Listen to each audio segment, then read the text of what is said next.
Started to come in from the CSIR, and quite interesting to see what they're saying. But in terms of voter turnout, they're saying that they're predicting from 2016 there was a 57% voter turnout in total, and now in 2021 they're predicting 47%. So we're still waiting for those final numbers to come through.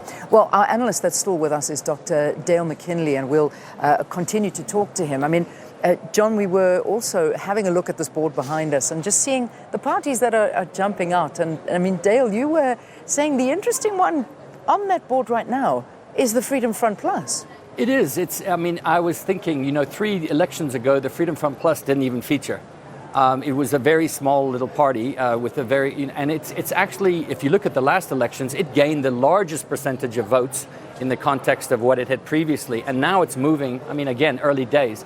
So what this sort of begins to tell me is that the center is sort of, the margins of our political process are beginning to come up to the surface. In other words, the right wing, not so much the left, I would say, because we really don't have a workers' party that's contesting. But the center is beginning to fray.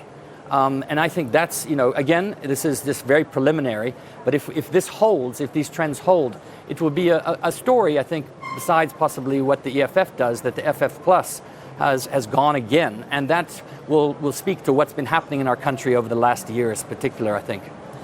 Just looking at those numbers again, Economic Freedom Fighters have got 3 seats so far in 2 wards, if I'm reading those boards correctly. Yes. Then the Freedom Front, as you said, 3 from 3 wards. So, as you're saying, so there's almost 2 centre parties, and their votes are being lost to the EFF and to the Freedom Front? I think if you look at the ANC, the DA, that's where they're being shed. Obviously, some of the smaller parties, the Patriotic Alliance and the ATM doesn't feature yet, but maybe will take some votes. But yes, you're looking, and the EFF is punting itself as the left alternative, FF is the right alternative.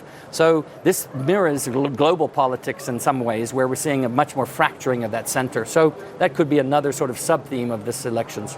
All right, Dr. Dale McKinley, I'm sure we'll speak to you again in a short while, but for now we'll say goodbye to you and start bringing in our next analyst. But as we do that, let's just again take a look at that board and the results that have started to come in this early hours of the morning. If you're just tuning in this morning, it's great to have you with us.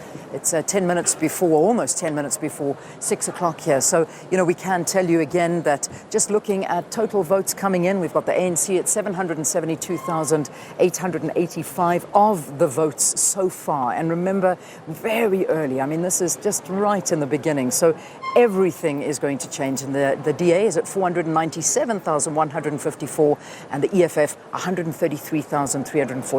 So those are the top 3, with the Freedom Front Plus at 79,816 as total votes.